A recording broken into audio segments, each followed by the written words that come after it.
जय हिंद। नमस्कार साथियों, मैं विनोद मीणा आपके अपने YouTube चैनल मिशन पाठशाला पर आप सभी का हार्दिक स्वागत करता हूं। आई होप आप सभी अच्छे होंगे, स्वस्थ होंगे।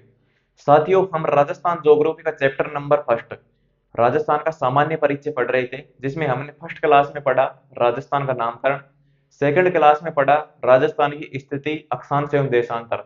आज अपनी ये थर्ड क्लास है। इसके अंदर हम पढ़ेंगे कर्क रेखा, राजस्थान की सीमाएं किस राज्य से लगती हैं, और अंतर्राष्ट्रीय सीमा, अंतर्राज्यीय सीमा, अंतर्वर्ती जिले कौन से हैं, और जो सीमा पर स्थित जिले हैं वो कौन से हैं, कितने कितने जिले हैं आदि। इन सभी बातों में जो भी छोटी से लेकर बड़ी तक जो भी बातें बनती हैं, जो भी क्वेश्चन बनते हैं, उन सभी क्वेश्चंस के बारे में आज हम इस वीडियो में चर्चा करेंगे। सबसे पहले देखते हैं हम कर्क रेखा।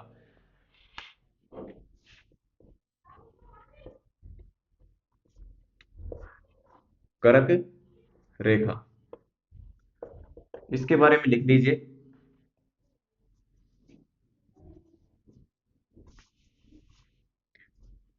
यह है भारत के 8 राज्यों से होकर गुजरती है। 8 राज्यों से होकर होकर गुजरती है, गुजरती है, जिसकी कुल लंबाई,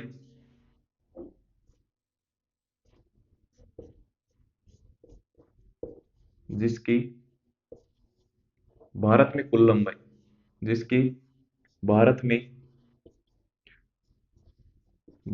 कुल लंबाई, कुल लंबाई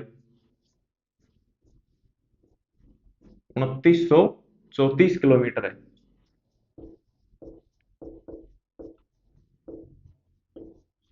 यहां तक समझ में आ गया? कर्क रेखा यह भारत के 8 राज्यों से होकर गुजरती है, जिसकी भारत में कुल लंबाई 2934 किलोमीटर है। तो भारत के किस किस जिले से, सॉरी, राज्य से होकर गुजरती है? सबसे पहले आता है गुजरात, फिर आता है राजस्थान, फिर आता है मध्य प्रदेश, फिर आता है छत्तीसगढ़, फिर आता है झारखंड, फिर आता है अपना पश्चिम बंगाल, फिर आता है त्रिपुरा, और फिर आता है मिजोरम। इन 8 राज्यों से होकर कर्क रेखा भारत में गुजरती है, और इसकी कुल लंबाई है 2934 किलोमीटर। लेकिन हमको भारत के बारे में नहीं पढ़ना है, हमको तो राजस्थान के संदर्भ में पढ़ना है कि राजस्थान में कहां से गुजरती है, राजस्थान में इसकी कितनी लंबाई है। अब हम राजस्थान के बारे में चर्चा कर लेते हैं। यह है राजस्थान के, यहां पर देख लेते हैं राजस्थान में। राजस्थान के अंदर ये 2 जिलों से होकर गुजरती है। एक बार मैं नक्शा बना देता हूं, इसको तो मिटा देता हूं, आप ये लिख लीजिए एक बार। किलोमीटर है, इसको नोट डाउन कर लीजिए।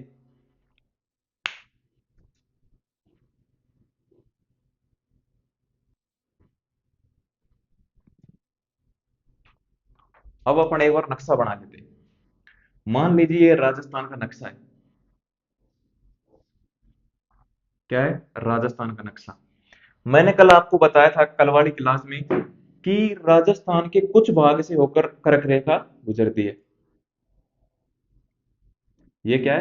कर्क रेखा। कर्क रेखा 23.5 डिग्री उत्तरी अक्षांश। आपको पता है कर्क रेखा किसको बोलते हैं? 23.5 डिग्री उत्तरी अक्षांश को। तो यहां पर तो क्या है? बांसवाड़ा,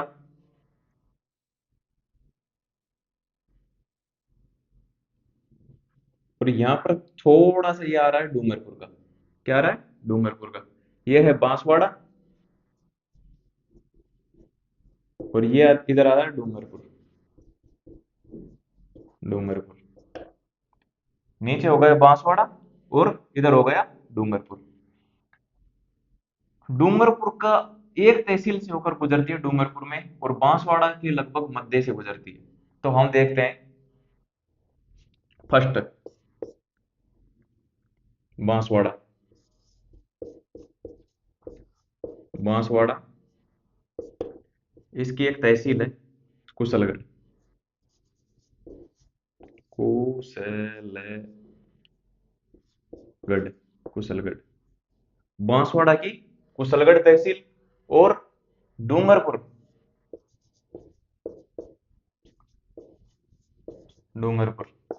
नंबर 2, डूंगरपुर का एक चीखली गांव। कौन सा गांव है? चीखली। चीखली गांव। चीखली गांव। इन दोनों से जो कर्क रेखा की लंबाई है वो कितनी है? 26 किलोमीटर। दोनों में से कर्क रेखा, ये दो राजस्थान में, इन दोनों में से राजस्थान में कर्क रेखा की लंबाई कितनी है? 26 किलोमीटर। बोले तो राजस्थान में ऐसे बोल सकते हैं कि राजस्थान से कर्क रेखा की लंबाई कितनी है, तो राजस्थान में कर्क रेखा की लंबाई है 26 किलोमीटर। बांसवाड़ा, बांसवाड़ा की कुशलगढ़ तहसील से, कुशलगढ़ तहसील से, और डूंगरपुर का चीखली गांव। डूंगरपुर का कुछ हिस्सा, थोड़ा सा, बस ये लास्ट गांव है, यहीं से ये कर्क रेखा गुजर रही है, और बांसवाड़ा के लगभग मध्य से जो कुशलगढ़ तहसील है वहां से गुजर रही है। इसको एक बार आप लिख दीजिए। थोड़ा थोड़ा अपन लिखते चलेंगे और उसके बाद हम समझते जाएंगे। एक बार लिख लो।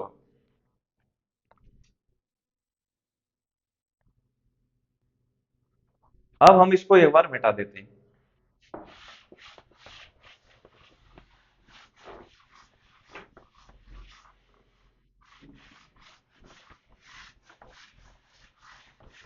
ये लो,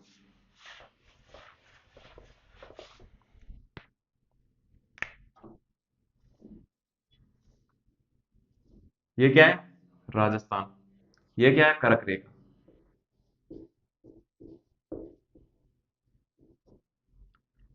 ये यहां पर डूंगरपुर, सॉरी बांसवाड़ा,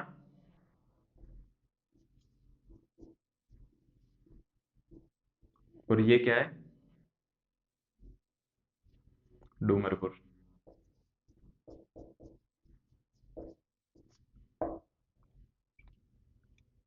तो हम सबसे पहले देखेंगे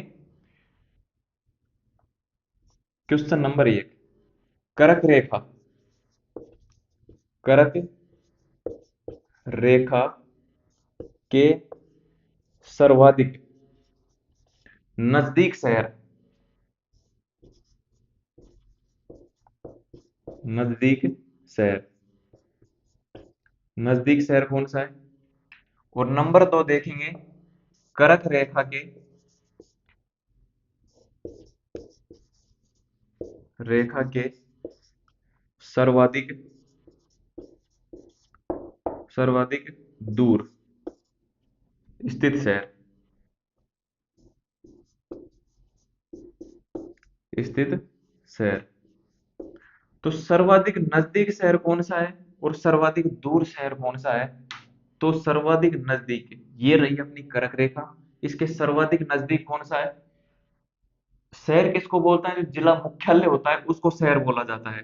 तो सर्वाधिक जिला मुख्यालय डूंगरपुर का, तो ये छोटा सा भाग आ रहा है, डूंगरपुर लगभग मध्य में पड़ता है, तो ये दूर पड़ जाएगा, और बांसवाड़ा के ये मध्य से गुजर रही है, तो बांसवाड़ा इसके सर्वाधिक नजदीक है, तो इसका आंसर हो जाएगा बांसवाड़ा। बांसवाड़ा।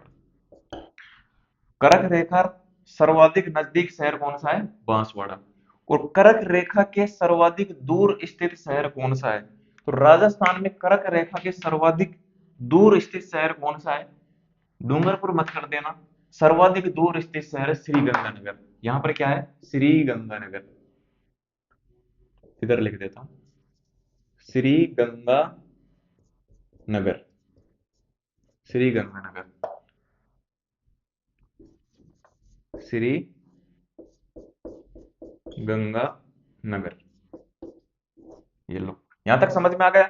कर्क रेखा के सर्वाधिक नजदीक शहर बांसवाड़ा, कर्क रेखा के सर्वाधिक दूर स्थित शहर कौन सा है? गंगानगर।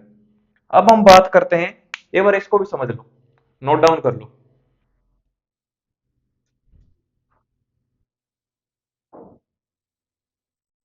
नोट डाउन कर लिया, अब इसको मिटा देते हैं।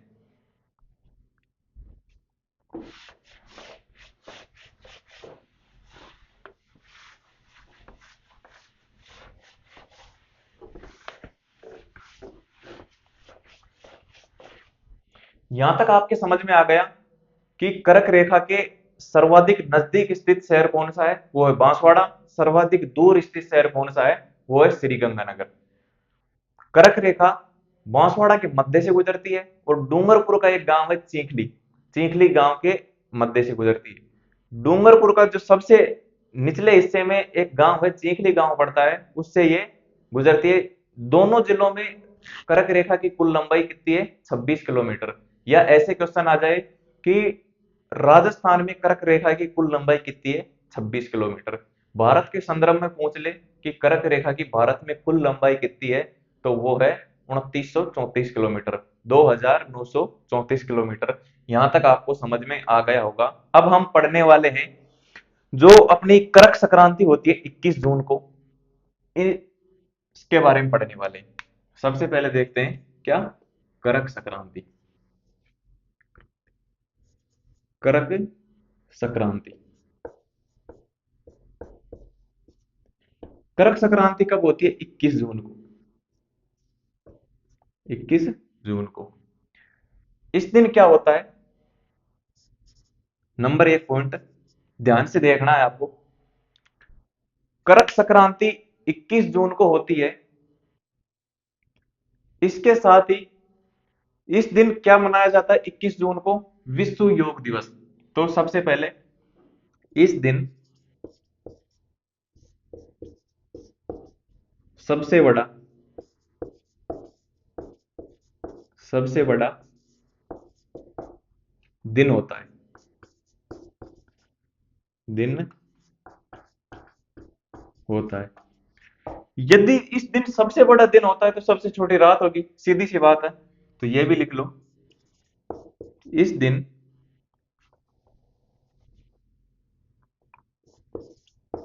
इस दिन सबसे छोटी सबसे छोटी रात होती है, सबसे छोटी रात होती है। इस दिन सबसे तो बड़ा दिन होता है और सबसे छोटी रात होती है। यदि दिन बड़ा है तो रात तो आपको पता है छोटी होगी ही होगी। फिर नंबर तीन, इस दिन विश्व योग दिवस या फिर बोल दे अंतरराष्ट्रीय योग दिवस, अंतरराष्ट्रीय अंतरराष्ट्रीय योग दिवस, योग दिवस मनाया जाता है, मनाया जाता है। अंतरराष्ट्रीय योग दिवस मनाया जाता है। अंतरराष्ट्रीय योग दिवस की शुरुआत कब हुई थी? शुरुआत शुरुआत 2015 में। 2024 में कौन से नंबर का मनाया गया? 2024 में 10वें नंबर का, 10वें नंबर का। इस दिन सबसे बड़ा दिन होता है, इस दिन सबसे छोटी रात होती है। इस दिन, यहां पर दिन लिख लो, इस दिन अंतरराष्ट्रीय योग दिवस मनाया जाता है जिसकी शुरुआत 2015 में हुई और 2024 में यानी कि इसी साल कौन सा मनाया गया? 10वें नंबर का अंतरराष्ट्रीय योग दिवस मनाया गया।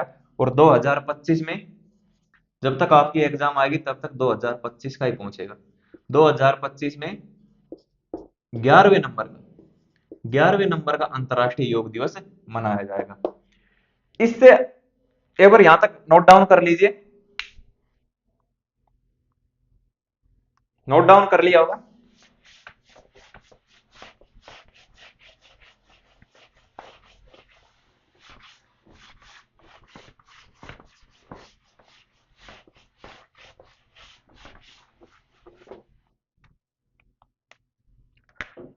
आपको बता दिया इस दिन सबसे लंबा दिन होता है और सूर्य की स्थिति, इस दिन सूर्य कर्क कर्क रेखा पर, कर्क रेखा पर लंबवत चमकता है, लंबवत चमकता है। तो आपको पता है जैसे ये कर्क रेखा है, ये सूर्य है, इसके ऊपर ऐसे चमकेगा लंबवत। यदि आपके ऊपर कोई बल्ब चस रहा है या फिर आपके ऊपर कोई भी फोकस आ रहा है ऊपर लंबवत, तो आपकी परछाई नहीं बनेगी। तो एक यह क्वेश्चन भी बनता है, इस दिन कर्क रेखा के आसपास के क्षेत्रों में, कर्क रेखा के आसपास के क्षेत्रों में, आसपास के क्षेत्रों में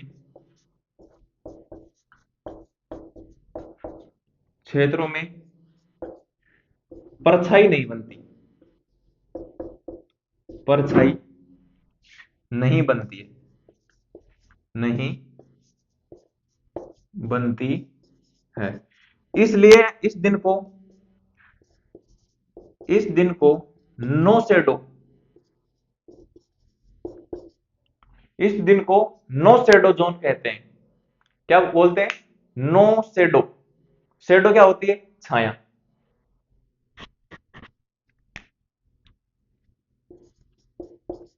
नो शेडो जोन होता है। जोन मानी क्षेत्र। No shadow zone.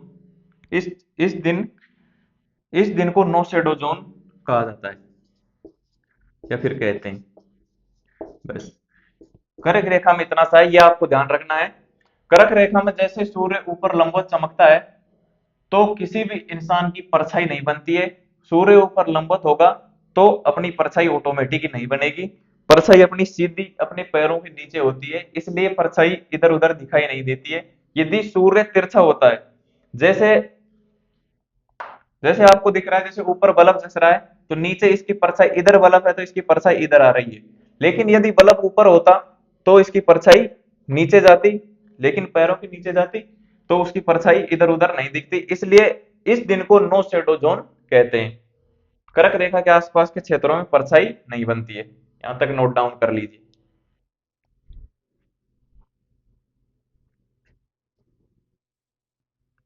यहां तक आप सभी ने नोट डाउन कर लिया होगा।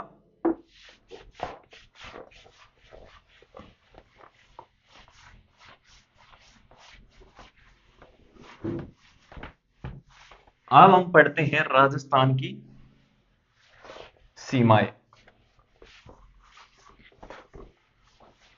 राजस्थान की सीमाएं एवं विस्तार।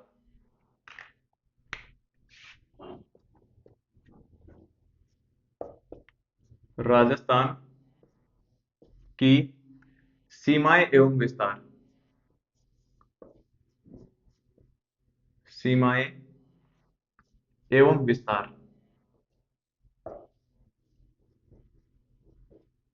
लाइन टेढ़ी मेढ़ी हो तो कोई दिक्कत वाली बात नहीं, घबराना मत। स्थिति एवं विस्तार। तो सबसे पहले हम राजस्थान का नक्शा बना लेते हैं। नक्शा अपन डायरेक्ट ही बनाते हैं। कैसे? ये अपना नक्शा हो गया, ये लो। ये हमारा राजस्थान है, ये राजस्थान हो गया। इसकी आकृति कैसी है आप सभी को पता है, वो आगे चर्चा करेंगे। इसकी आकृति सम चतुष्कोणीय। कैसी है? चतुष्कोणीय या फिर पतंगाकार। जो आकृति किसने दी थी? टी एच हैंडले ने। लेकिन हम इनके बारे में आगे चर्चा करेंगे। सबसे पहले देखेंगे बिंदु। ये हो गई पूर्व, पूर्व दिशा। ये हो गई पश्चिम दिशा। ये हो गई उत्तर दिशा। और ये हो गई दक्षिण दिशा।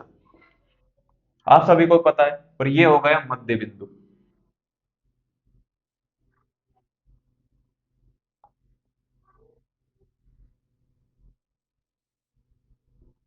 उत्तरी बिंदु।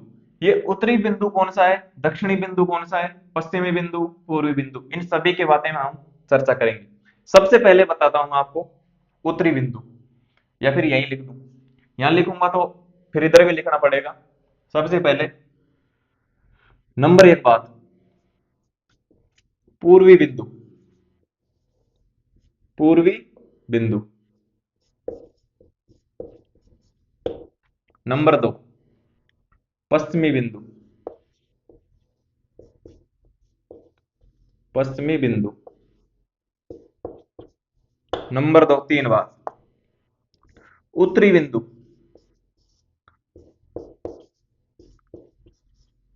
नंबर 4 बार। दक्षिणी बिंदु।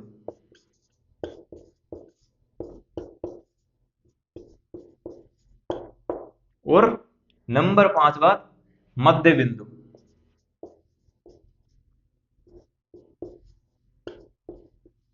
मध्य बिंदु। पूर्वी बिंदु कौन सा है, पश्चिमी बिंदु कौन सा है, उत्तरी बिंदु कौन सा है और दक्षिणी बिंदु कौन सा है, और ये हो गया मध्य बिंदु। ये मध्य बिंदु कौन सा है? पूर्वी बिंदु कौन सा है? सिलावट।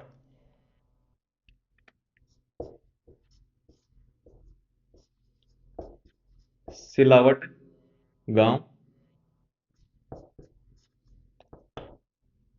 राजाखेड़ा तहसील,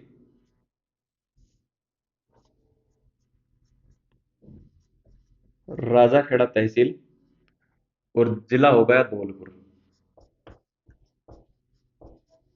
ऐसे ही लिखूंगा मैं, इधर तो गांव, बीच में तहसील, और थर्ड नंबर पर क्या लिखूंगा?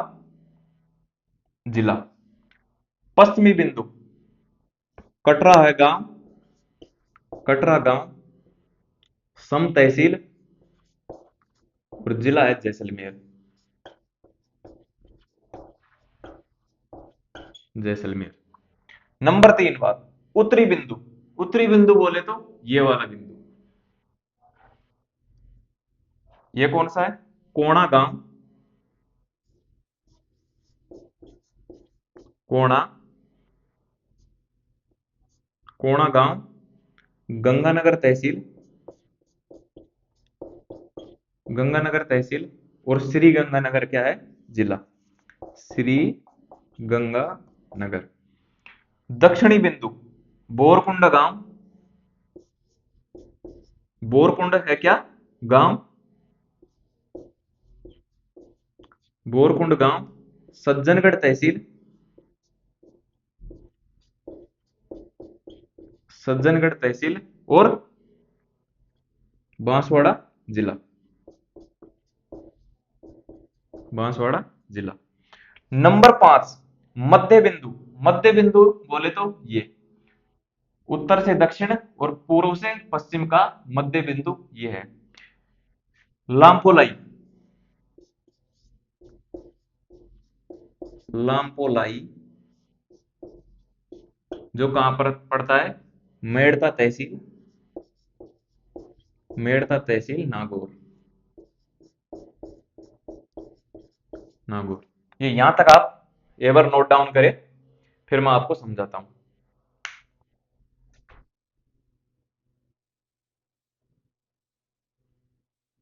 एक बार नक्शे से और समझ लेते हैं इसको। ये है राजस्थान। उत्तरी बिंदु कोणा गांव, गंगानगर तहसील, और श्री गंगानगर जिला।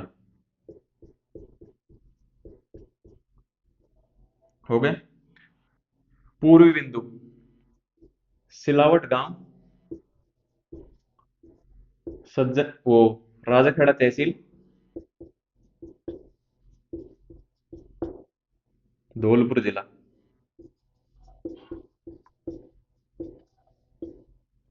नीचे दक्षिण में बोरकुंड गांव,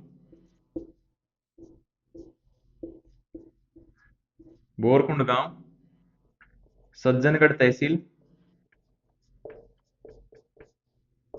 और बांसवाड़ा, बांसवाड़ा जिला। इधर क्या आता है? कटरा, कटरा गांव, सम तहसील, जैसलमेर जिला।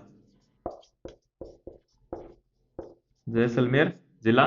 और ये मध्य गांव हो गया कौन सा? इसको ऊपर लिख देता हूं, या फिर आप समझ लें लामपोलाई।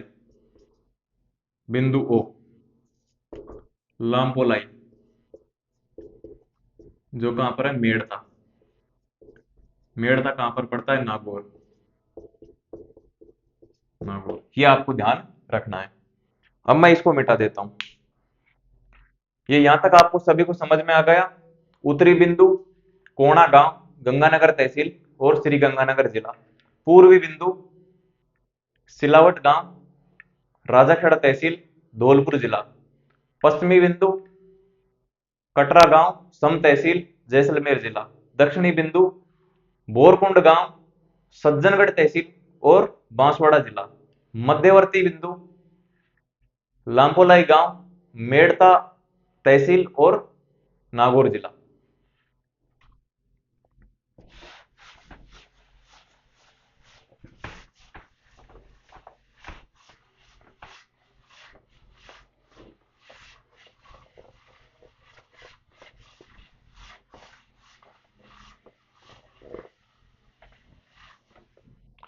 ये अपन ने साफ कर दिया है। अब हम बात करेंगे जो इनकी सीमा है, पूर्व से पश्चिम की लंबाई, उत्तर से दक्षिण। विकर्णों की लंबाई, उत्तर पूर्व की लंबाई, उत्तर पूर्व से लेकर दक्षिण पश्चिम की लंबाई, उत्तर पश्चिम से लेकर दक्षिण पूर्व की लंबाई। यानी कि पूर्व से पश्चिम, उत्तर से दक्षिण, ये विकर्ण। इन सभी की लंबाई के बारे में हम बात करेंगे। तो एक बार मैं मिटा देता हूं, उसके बाद चर्चा करते हैं। अब हम एक बार राजस्थान का नक्शा बना लेते हैं।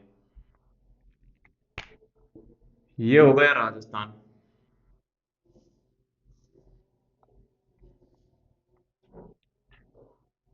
ये उत्तरी बिंदु, पूर्वी बिंदु, पश्चिमी बिंदु और दक्षिणी बिंदु। सबसे पहले देखते हैं हम पूर्व से पश्चिम, इसकी लंबाई कितनी है। तो पूर्व से पश्चिम की लंबाई है 869 किलोमीटर। समझ में आया? उत्तर से दक्षिण की लंबाई कितनी है, यानी कि कोणा से लेकर बोरकुंड की लंबाई कितनी है। ये लंबाई है 826 किलोमीटर। 26 किलोमीटर। एक बार तो अपन ये दो लंबाई देखते हैं। पूर्व से पश्चिम की लंबाई, पूर्व से पश्चिम,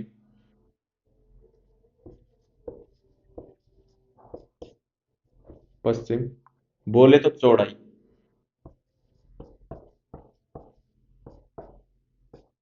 चौड़ाई कितनी है, 869 किलोमीटर। 869 किलोमीटर। नंबर दो बात, उत्तर से दक्षिण, उत्तर से दक्षिण, दक्षिण की लंबाई बोले तो लंबाई कितनी है, 826 किलोमीटर। ये दो बात क्लियर। पूर्व से पश्चिम, पूर्व से पश्चिम बोले तो चौड़ाई कितनी है, 869 किलोमीटर। उत्तर से दक्षिण की लंबाई 826 किलोमीटर। अब हम बात करते हैं, इसको तो मिटा देते हैं।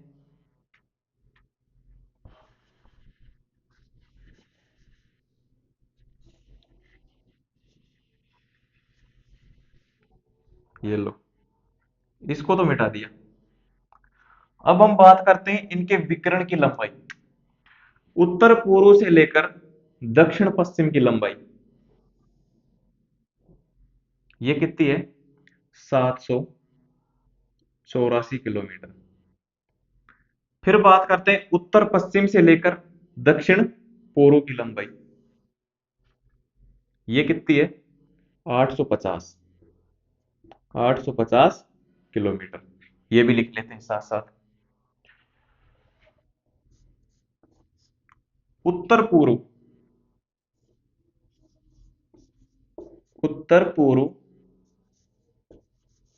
से लेकर, उत्तर पूर्व से लेकर दक्षिण पश्चिम, दक्षिण पश्चिम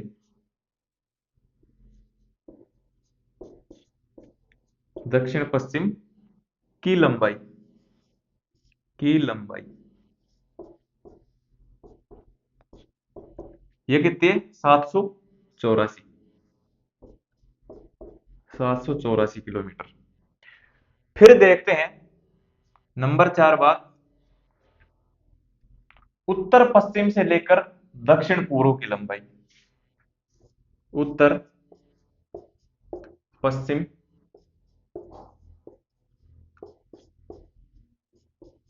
से दक्षिण पूर्व की लंबाई, पूर्व लंबाई ये कितनी है? 850 किलोमीटर। क्लियर? पूर्व पश्चिम की लंबाई 869 किलोमीटर, उत्तर दक्षिण की लंबाई 826 किलोमीटर, उत्तर पूर्व से लेकर दक्षिण पश्चिम की लंबाई 784 किलोमीटर और उत्तर पश्चिम से लेकर दक्षिण पूर्व की लंबाई 850 किलोमीटर। तो क्वेश्चन विकिरणों का पूछ लिया जाता है कि विकिरणों का अंतर कितना है, या फिर पूर्व पश्चिम और उत्तर दक्षिण का अंतर कितना है। तो इन दोनों का अंतर तो कितना है? 9 में से 6 गए,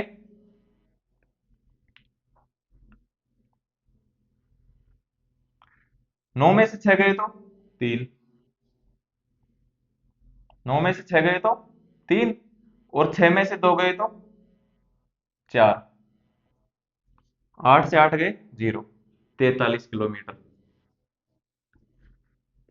पूर्व पश्चिम उत्तर दक्षिण की लंबाई का अंतर कितना है? 43 किलोमीटर। और विकिरणों का अंतर कितना है?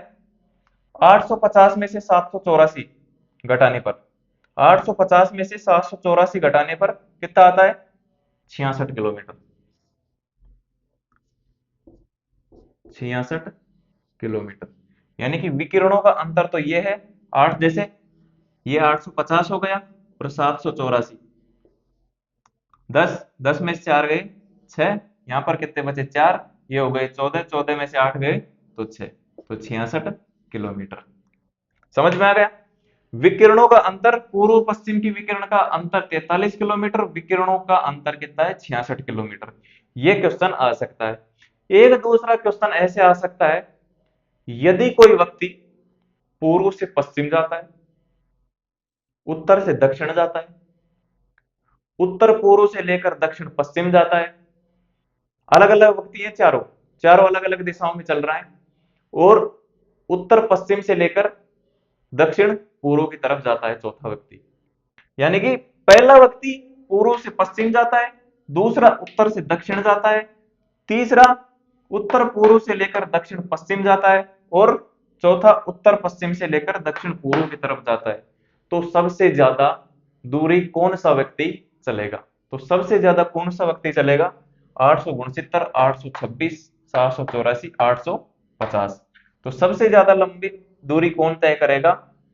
पूर्व से पश्चिम, 869 किलोमीटर। सबसे ज्यादा 869 है इनमें से, देख लो आप।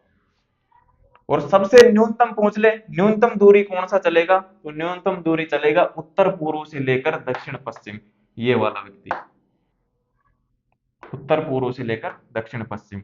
यहां तक आपको समझ में आ गया होगा, मैं यही आशा करता हूं। आप एक बार नोट डाउन कर लीजिए।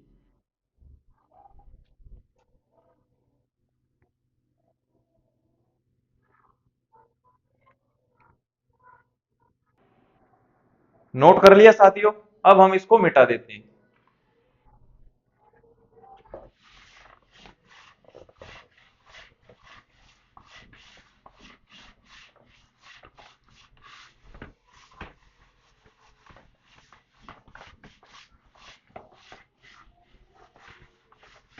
अब हम बात करेंगे राजस्थान किस अक्षांश के मध्य स्थित है, किस देशांतर के मध्य स्थित है। राजस्थान के मध्यवर्ती कौन सा अक्षांश है, मध्यवर्ती कौन सा देशांतर है, आदि सभी बातों पर चर्चा करेंगे। आप अंत तक इस वीडियो में बने रहिए। साथियों, मेहनत के लिए भी यहाँ कुछ नहीं मिलता, मेहनत तो आपको करनी ही पड़ेगी। वैकेंसियों का कैलेंडर आ चुका है, तो सबसे पहले एक बार हम राजस्थान का नक्शा फिर बना लेते हैं। नक्शा अपन शॉर्टकट बनाते हैं। ये लो, ये क्या है अपना राजस्थान। ये पूर्व, पश्चिम, उत्तर, दक्षिण। राजस्थान का अक्षांशीय विस्तार कितना है?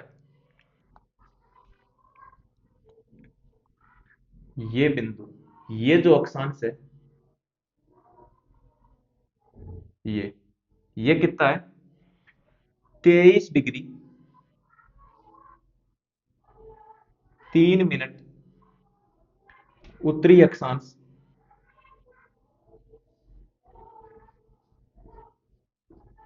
उत्तरी अक्षांश। 23 डिग्री 3 मिनट उत्तरी अक्षांश। ये क्या है? 30 डिग्री 12 मिनट उत्तरी अक्षांश।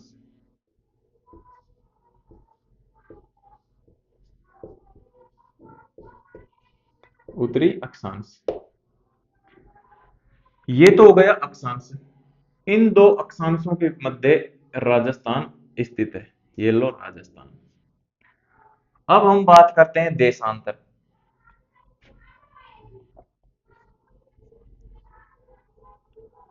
देशांतर 69 डिग्री 30 मिनट पूर्वी देशांतर।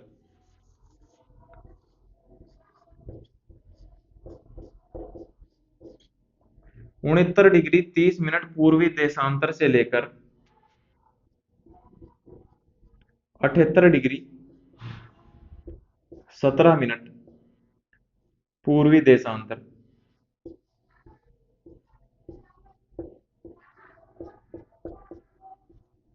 के मध्य राजस्थान स्थित है।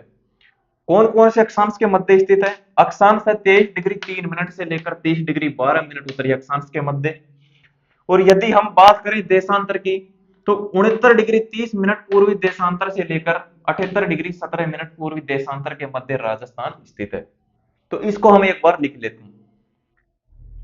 इसके साथ ही हम बात करें, बाद में कर लेंगे, पर इस तरह लिख देते हैं। नंबर 1 बिंदु राजस्थान 23 डिग्री 23 डिग्री 3 मिनट, ये तो है डिग्री का चिन्ह और ये है मिनट का चिन्ह। 23 डिग्री 3 मिनट उत्तरी अक्षांश,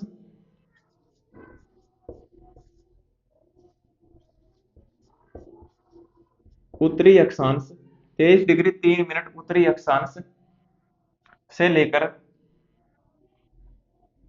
23 डिग्री 3 मिनट उत्तरी अक्षांश व 30 डिग्री 12 मिनट,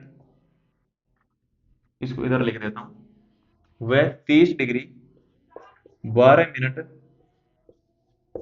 उत्तरी अक्षांश, अक्षांश के मध्य स्थित है। मध्य स्थित है। नंबर 2 बात, 69 degree 30 minute Rajasthan, 69 degree 30 minute पूर्वी देशांतर,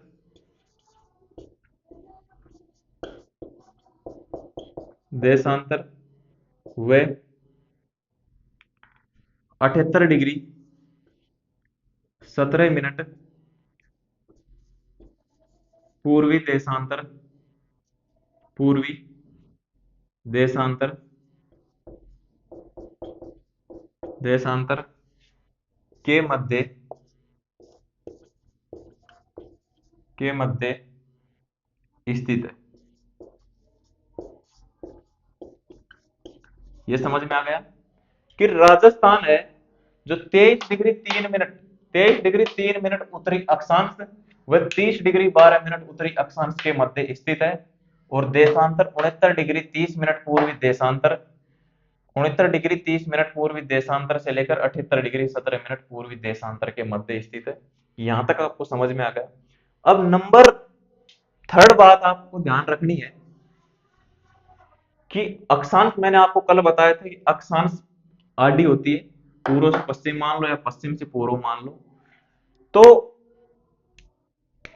पश्चिम से लेकर पूर्व की तरफ या फिर पूर्व से लेकर पश्चिम की तरफ मान लो, जो ये मध्यवर्ती अक्षांश है, मध्यवर्ती, ये नक्शा थोड़ा सेंटर में नहीं आया, जो मध्यवर्ती अक्षांश है ये कौन सा है? 27 डिग्री, 27 डिग्री अक्षांश, अक्षांश। और जो उत्तर से लेकर दक्षिण ये देशांतर है, ये कौन सा देशांतर है? 74 डिग्री, 74 डिग्री इधर लिख देता हूं, 74 डिग्री देशांतर, देशांतर। तो यहां पर मैं लिख देता हूं नंबर थर्ड बात, राजस्थान का मध्यवर्ती, राजस्थान के मध्य से 27 डिग्री अक्षांश, 27 डिग्री अक्षांश, अक्षांश गुजरता है, गुजरता है। नंबर चार बात,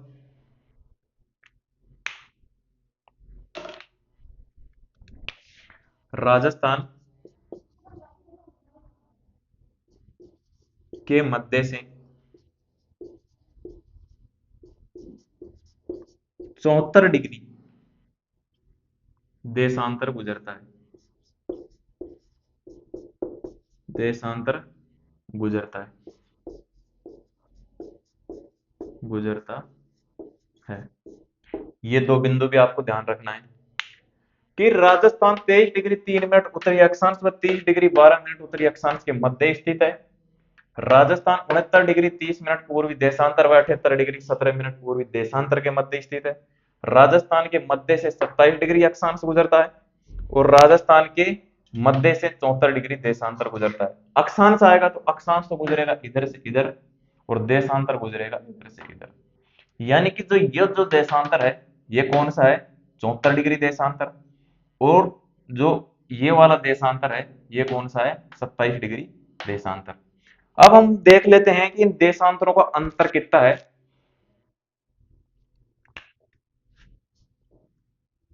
नंबर 5, इधर एक बार मैं आपको सोल्व करके बता देता हूं। ये है जो 23 degree 30 minute, 23 degree 3 minute, 30 degree 12 minute. तो 30 डिग्री 12 मिनट में से यदि 23 डिग्री 3 मिनट माइनस हो जाएंगे तो कितने बचेंगे? 12 में से 3 गए तो 9 और 30 में से 7 गए तो 23 गए तो 7, तो कितने बचे? 7। राजस्थान, नंबर 5 पॉइंट निकल कर आ गया। राजस्थान 7 डिग्री 9 मिनट अक्षांश में फैला हुआ है। 7 डिग्री, 7 डिग्री 09 अक्षांश में फैला हुआ है, अक्षांश में फैला हुआ है, फैला हुआ है, हुआ है।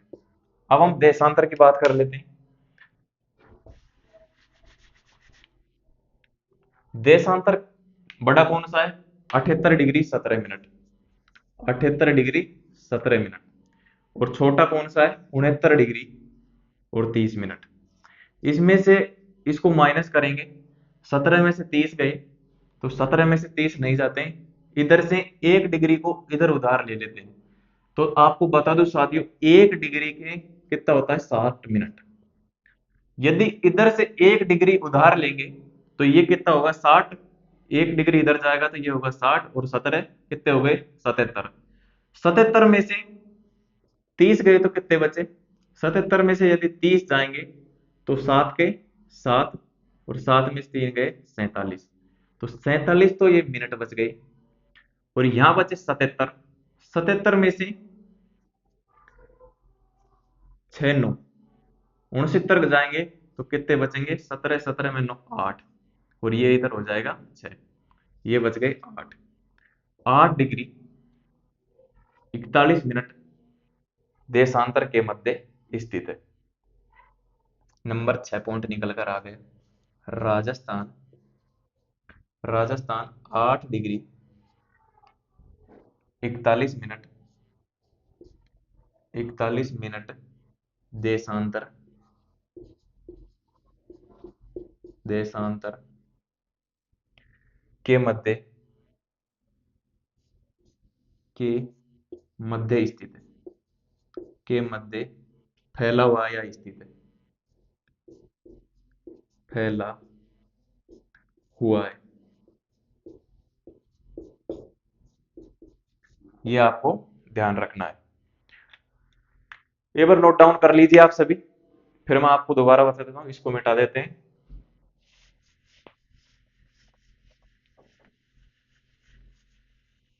लेकिन ये तो आपको ध्यान में रखना है, 1 डिग्री बराबर 60 मिनट, ये आपको ध्यान रखना है। 1 डिग्री बराबर 60 मिनट, नोट डाउन कर लीजिए।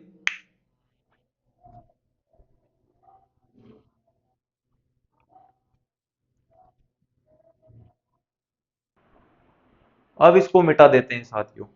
एक बात आप देख लो, जब अपन ने 78 डिग्री 17 में से 69 डिग्री 30 मिनट घटाया था, तो वहां पर 41 नहीं बचेगा, ये 47 बचेगा। इसको 47 कर लेना। अब अपन इसको मिटाते हैं।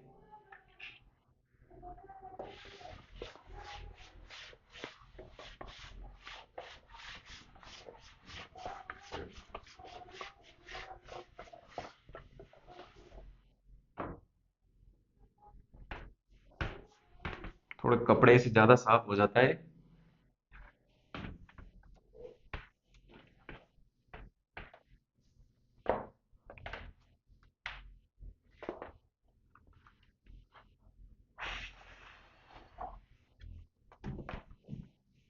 अब बात करेंगे राजस्थान की आकृति।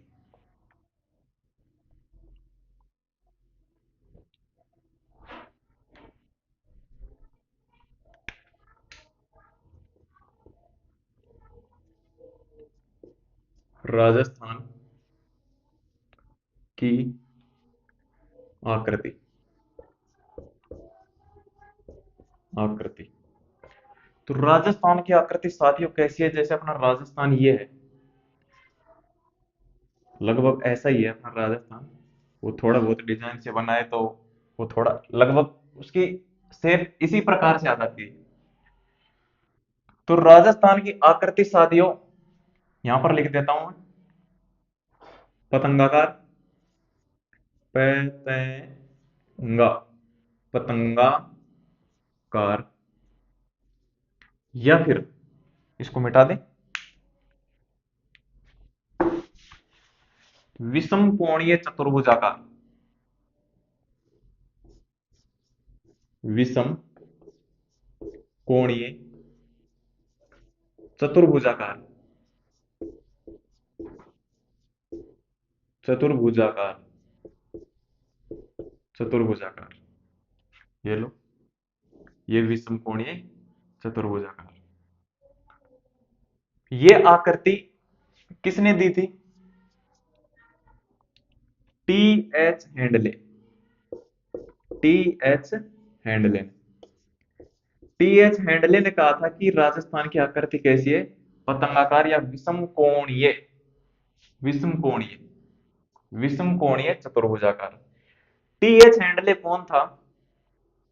टी एच हैंडले ये वह व्यक्ति था जिसने जयपुर के महाराजा राम सिंह द्वितीय को बताया था कि जयपुर को गेरुए रंग से रंगवाना है।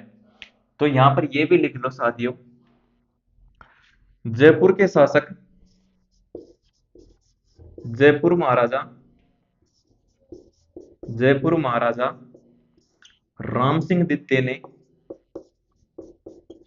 राम सिंह द्वितीय ने इन्हीं के कहने पर, किन्हीं के कहने पर टीएच हैंडले, इन्हीं के कहने पर, इन्हीं के कहने पर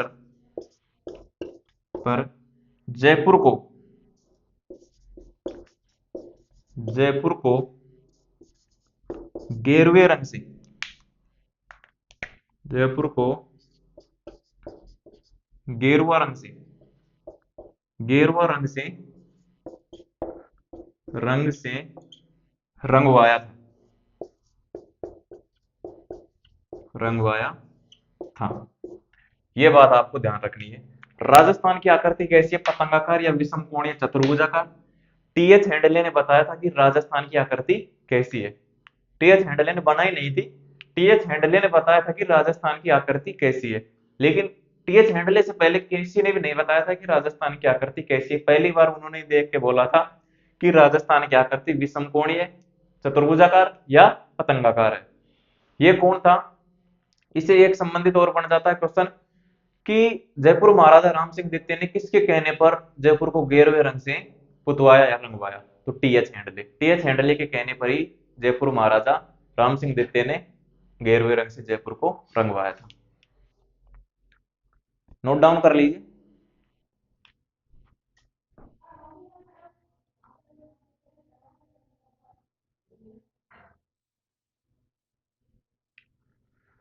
अब साथियों हम बात करेंगे राजस्थान की सीमाओं के बारे में।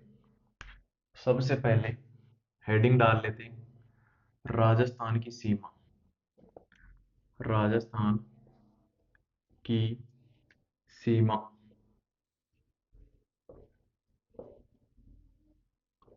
राजस्थान की सीमा, border of, border of Rajasthan. समझ गए ना? अब तो कहीं आप और कोई दूसरी सीमा सोच रहे हो, बॉर्डर ऑफ राजस्थान। सबसे पहले बात करेंगे स्थलीय सीमा के बारे में, स्थलीय सीमा के बारे में। लेकिन स्थलीय सीमा के बारे में अपन चर्चा करने से पहले अपन रेड क्लिफ रेखा के बारे में चर्चा कर लेते हैं, अंतरराष्ट्रीय सीमा के बारे में। बॉर्डर ऑफ राजस्थान, इसमें हम सबसे पहले चर्चा करेंगे अंतरराष्ट्रीय सीमा जो रेड क्लिफ है। यहां पर हेडिंग डाल लीजिए रेड क्लिफ, रेड क्लिफ। इसके बारे में एक बार मोटी मोटी, Cliff, red Cliff, red Cliff, इसके बारे में एक बार मोटी मोटी जानकारी ले लीजिए।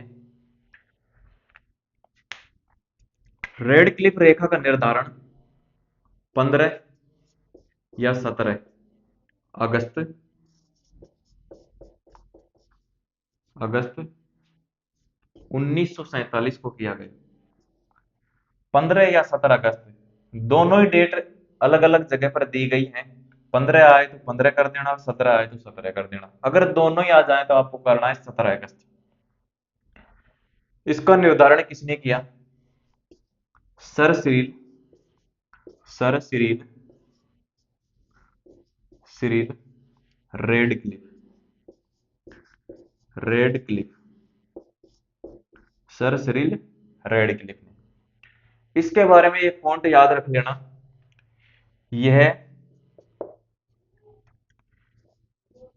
यह रेखा हस्त निर्मित है, हस्त निर्मित, हस्त निर्मित बोल दो या कलम निर्मित है, कलम द्वारा, कलम द्वारा, कलम द्वारा बनाई गई है, बनाई।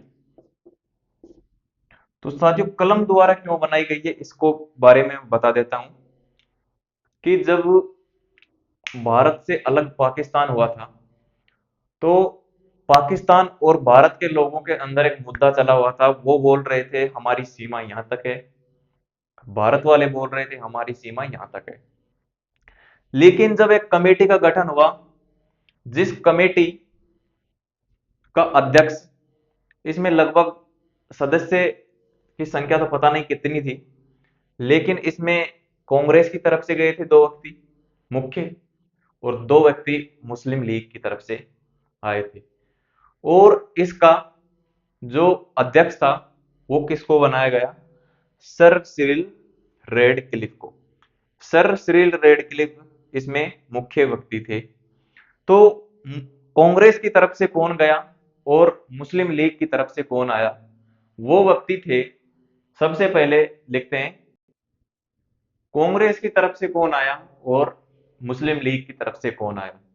तो कांग्रेस की तरफ से आए साथियों मेहर चंद महाजन और तेज सिंह।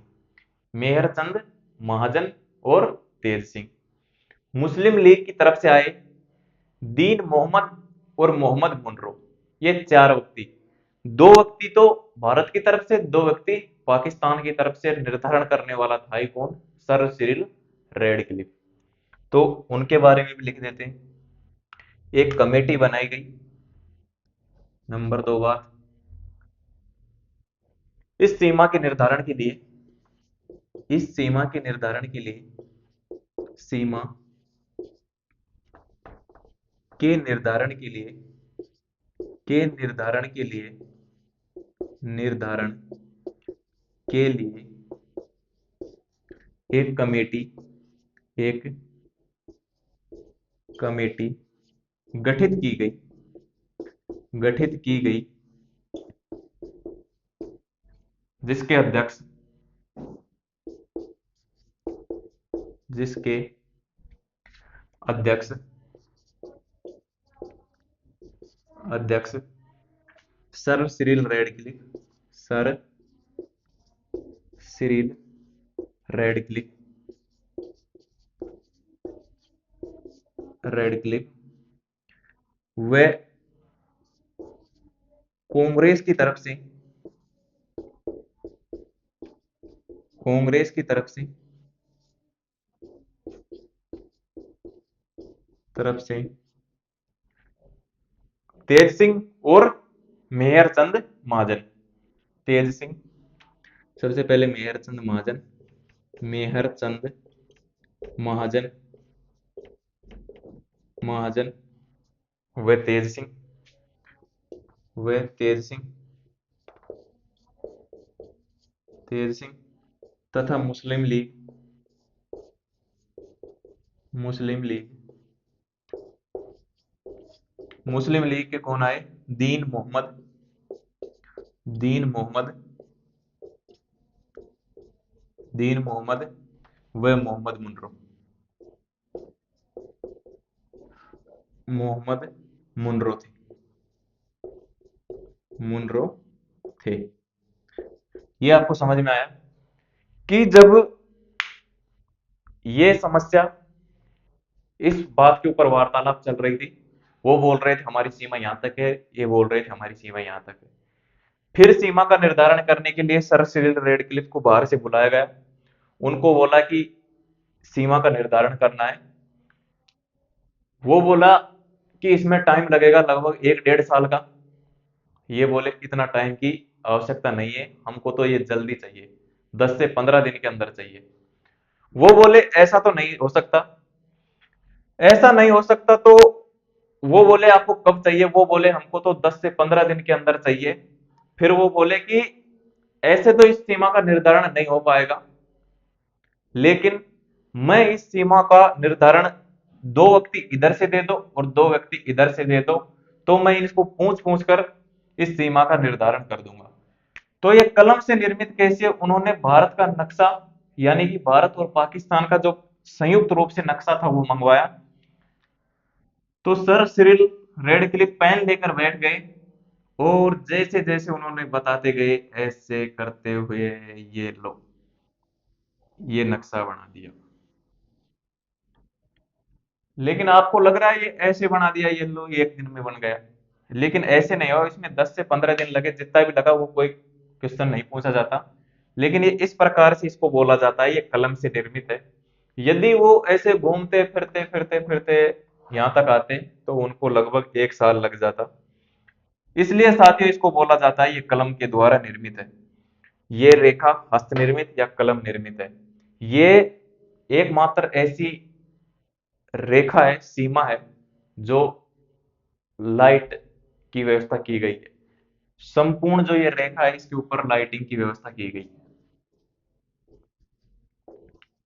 ये रात को भी दिखती है, ये भारत की रेखा, यहाँ तक बाड़मेर तक, ये पूरी यहाँ तक है, जम्मू कश्मीर तक। लेकिन हमको तो राजस्थान की बात करनी है, ये राजस्थान। तो समझ में आया साथियों कि रेड क्लिफ रेखा का निर्धारण कैसे हुआ। 5 व्यक्तियों की एक कमेटी बनाई, उसके अध्यक्ष सर सिरिल रेडक्लिफ थे, और ये 2 सदस्य थे, मेयर चंद महाजन और तेज सिंह। वे मुस्लिम लीग के दीन मोहम्मद व मोहम्मद मुनरो थे। यहां तक आपको समझ में आ गया, नोट डाउन कर लीजिए।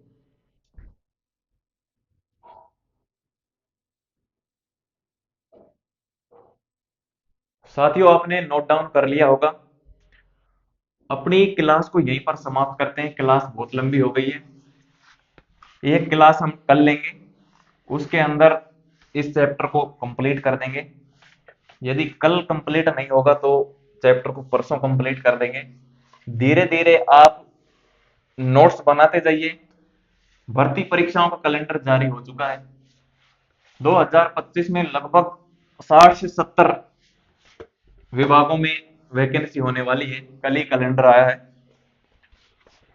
साथियों अपना चैनल है मिशन पाठशाला, मिशन पाठशाला, इसको सब्सक्राइब कर लो, सब्सक्राइब कर लो, लाइक करो वीडियो को और शेयर करो, सपोर्ट बनाओ साथियों, ताकि मेरा भी मन करे वीडियो बनाने का। आप सभी को निःशुल्क वीडियो मिल रही है, एक भरपूर कंटेंट मिल रहा है, बिल्कुल निःशुल्क यूट्यूब के ऊपर। तो आप नोट्स बनाते चलिए, एक रजिस्टर ले आइए। पहले मैं सबसे पहले ज्योग्राफी करवाऊंगा, उसके बाद मैं आर्ट एंड कल्चर करवाऊंगा कला संस्कृति, उसके बाद हिस्ट्री, फिर उसके बाद अपन आगे जो भी अपना सब्जेक्ट आएगा, जैसे रीजनिंग हो गया, कंप्यूटर हो गया, राजस्थान पुलिस, पटवार, ग्राम सेवक, जेल प्रेरी, इन सभी की तैयारी करने वाले साथी इस क्लास से जुड़े। REET, sub inspector, RS pre, इससे बाहर कुछ किसी भी एग्जाम में नहीं पूछा जाएगा। मैं ये जीरो से लेकर हीरो तक, बेसिक से लेकर एडवांस तक इस क्लास में पढ़ा रहा हूँ। इससे बाहर कुछ नहीं जाएगा साथियों। ये बेसिक तैयार करने का, जो साथी अभी ग्रेजुएशन कंप्लीट किए हैं या 12वीं कंप्लीट किए हैं, वो सभी साथी इस क्लास को लिए, इससे बाहर कुछ नहीं आएगा। आप विश्वास रखिए, बिल्कुल अच्छे तरीके से आपको पढ़ाया जा रहा है। थैंक यू, धन्यवाद। अपने सभी साथियों तक शेयर करें।